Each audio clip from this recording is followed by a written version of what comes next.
In one of the folds in the building, stairs lead the way down to the entrance.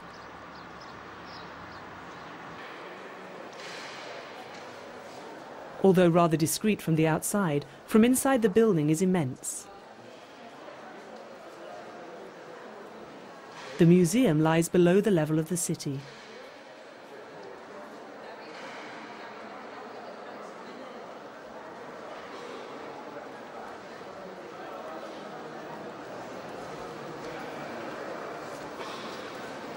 In front of the entrance is an empty space. It is an atrium. The atrium is a sort of hybrid area, not really outside the building, but not entirely inside either. It is a public area open to the city and the river. A gigantic halfway house between the inside and the outside.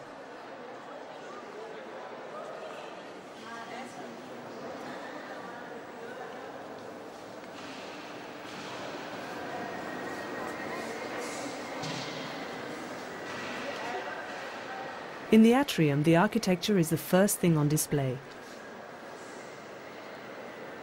The space is tightened, bowed, twisted. The materials confront and contrast. Frank Gehry speaks of a mix between a futurist city-like metropolis and Brancusi's workshop, cluttered with sculptures on a variety of scales.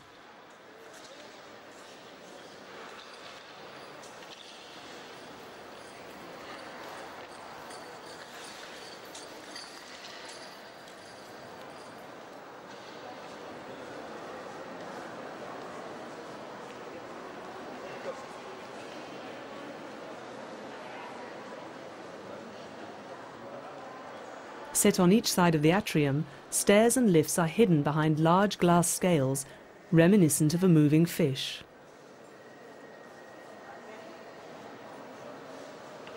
Shapes and materials that the architect used at the same time in a building in Prague reappear in Bilbao.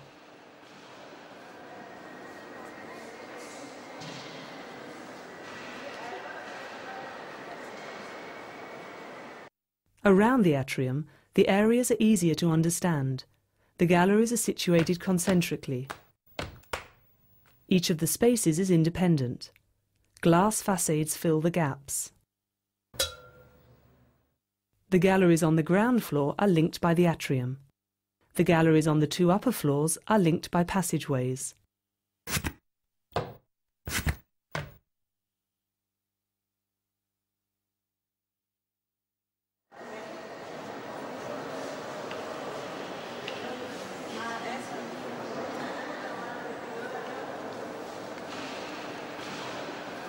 This concentric layout in Spain is a reminder of Frank Lloyd Wright's building in New York.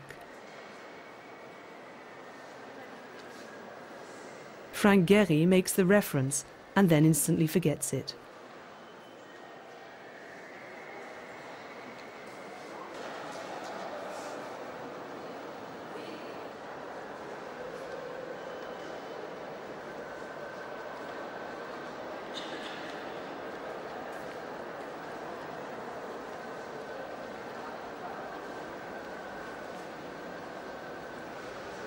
Thanks to the walkways and the outward view, visitors can make their journey through the works of art or stroll beside the city.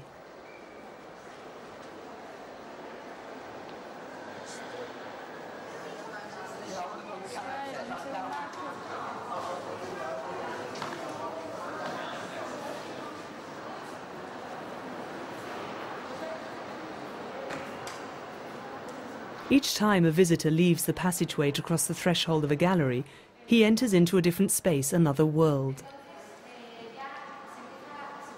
20 areas follow on, but do not resemble each other.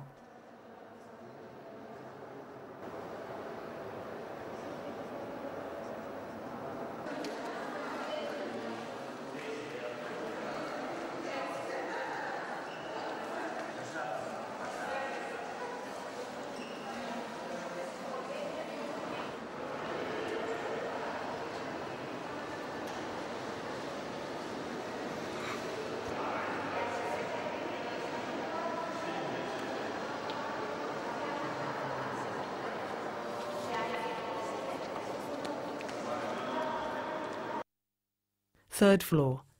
Galleries 305, 306 and 307. 3 galleries, 3 squares.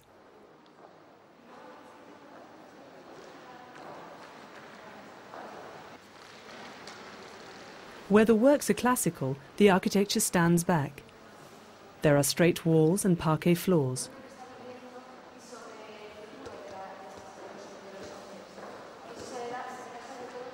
In a mischievous contradiction to the logic of the successive squares, Frank Gehry decided to make a direct access to a totally different space.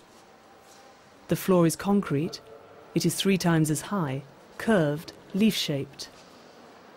This is gallery number 209.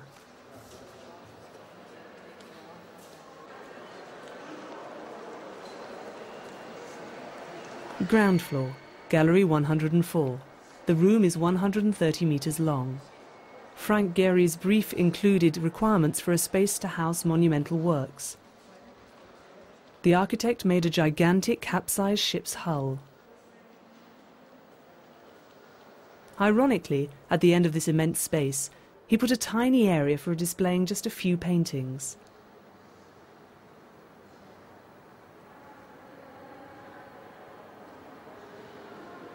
In the center, a sculpture by Richard Serra. Specially created for the Grand Gallery, it was installed during the building of the museum. 3 steel leaves undulate and brush against each other in a movement that recalls the building itself. So while the museum becomes a sculpture, the sculpture here is part of the architecture.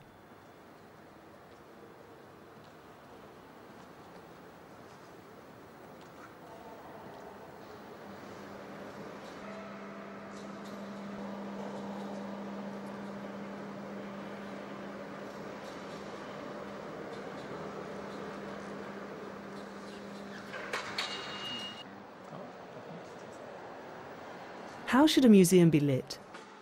Thanks to the height of the ceilings, Frank Gehry could obtain a gentle cohabitation of natural and artificial light.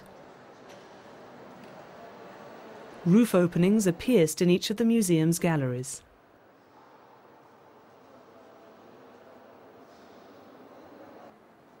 By making light wells in the upper galleries, he could bring daylight into the square-shaped lower galleries.